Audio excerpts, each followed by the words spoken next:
Most of the time, when we talk about motorsport on this channel, we're talking about being on the limit. Late braking, high RPMs, and tires fighting for every ounce of grip. But there is a corner of the racing world where the limit isn't a physical one, it's a mental one. A sport where you don't need a roll cage, a fire suit, or a sponsor. In fact, you could do it in the car you used to drive to work this morning. Welcome to the world of road rally, specifically time, speed, distance. If stage rally is a sprint through the woods, TSD is a game of high-stakes, 40-mile-per-hour chess. It's a sport where being 1 second too fast is just as bad as being 1 second too slow. It's a community where factory teams from the 60s use mechanical calculators that look like pepper grinders to stay on schedule. Today, for RJR Studios Media, we're peeling back the curtain on the most invisible motorsport in the world. We're going to look at the Tulip notes that link this to the Dakar Rally, the psychological traps designed to make you get lost, and why, if you have a car and a friend you're willing to argue with for 6 hours, this is the most accessible way to start your racing career. The first thing you have to understand about TSD is that the finish line, it doesn't matter. In a traditional race, you're chasing the person in front of you. In TSD, you're chasing a ghost, specifically the ghost of the rally master, the person who mapped the route. They've decided exactly how long it should take to get from point A to point B down to the decimal. Distance equals speed times time. It's the simplest equation in physics, but when you're bouncing down a gravel back road at 34 miles per hour, trying to track your odometer to the 1,000th of a mile while your driver asks if they should have turned left at the red barn or the weathered barn, that math starts to feel very, very heavy. Every TSD is a contract. You are given a cast, a change average speed to instruction. If the book says cast 38, you are now legally and competitively obligated to average exactly 38 miles per hour. If you hit a red light, you're losing. If you get stuck behind a mail truck, you're losing. The second that light turns green, you aren't just driving, you're calculating exactly how many seconds you just bled out and exactly how much faster you need to go to claw back that time before you hit a secret checkpoint hidden in the bushes. If you've ever watched a highlight reel of the Dakar Rally, you've seen it. That motorized scroll in the cockpit, the road book. It's covered in these weird shorthand symbols, arrows, dots, and wavy lines. Those are called tulips.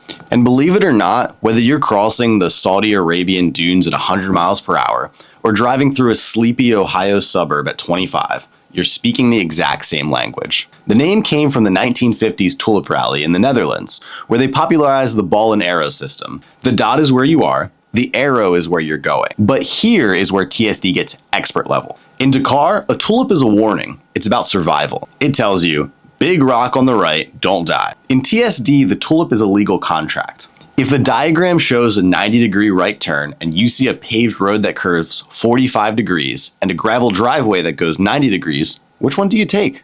If you follow the natural flow of the road, you might feel like a rally driver, but you just breached the contract. You've gone off course. In TSD, the rally master is a professional liar. They will use a tulip to lead you into a trap, a deceptive instruction designed to make you take the wrong turn. And remember, the clock is always running. While you're sitting at that fork in the road arguing with your navigator about which right turn is the right turn, you're bleeding seconds.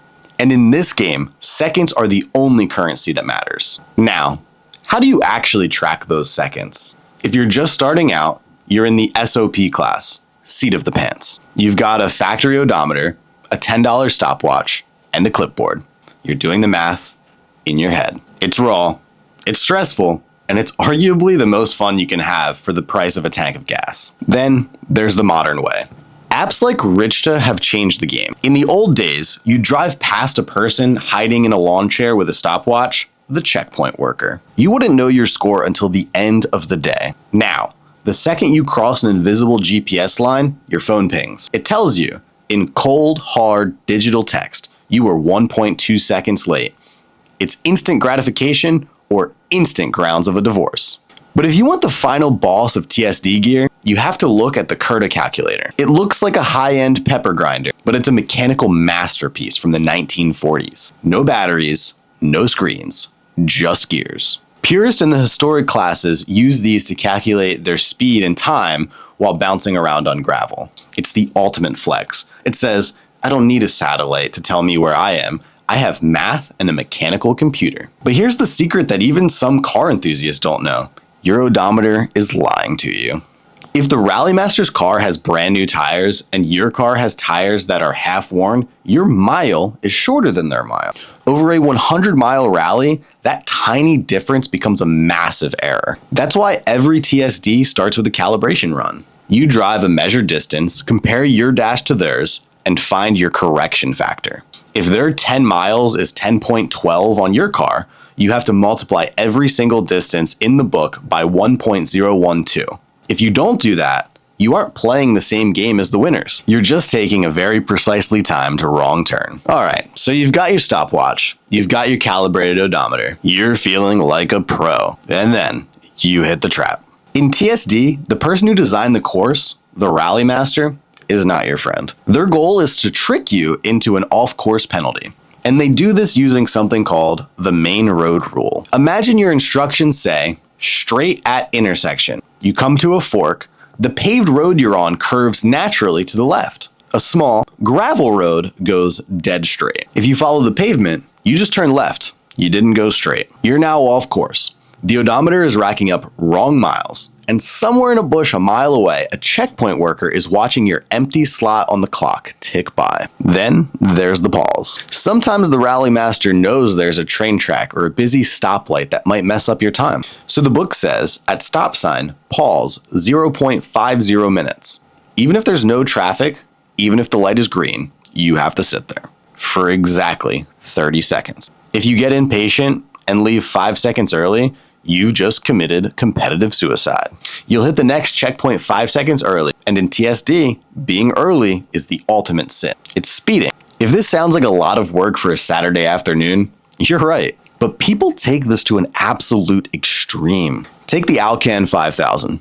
It's exactly what it sounds like. 5,000 miles from Washington State to the Arctic Circle and back. It's TSD in sub-zero temperatures, dodging caribou while trying to maintain an average speed on solid ice. It's not just a math test. It's an endurance trial for your car and your sanity. Then you have the Great Race. This is the Super Bowl of vintage TSD. We're talking pre-1974 cars, zero electronics allowed, no GPS, no cell phones, not even a digital watch, just old school stopwatches and analog odometers. People compete for a $150,000 prize pool, proving that slow and steady can actually be worth a lot of money. So why do this? Why spend 6 hours stressing over decimals in a Honda Accord?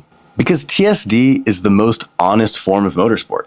It's not about who has the biggest budget or the stickiest tires. It's about communication. It's about trial by fire for a friendship or a marriage. When you zero a leg and cross that invisible line at the exact second you were supposed to, that's a high that's hard to describe. It's perfection. And the best part, you can do it this weekend. If you want to try this, head over to SCCA.com and look for road rally events in your region. Or check out motorsportreg.com. It's the go-to calendar for almost every local club. Most entry fees are less than a tank of high-octane gas, and you don't need a helmet or a tech inspection. Just grab a friend, a clipboard, and maybe a calculator you actually know how to use. Just remember, the Rally Master is lying to you, your odometer is wrong, and whatever you do, do not be early. This is RGR Studios Media. I'm Jordan. We'll see you at the next checkpoint.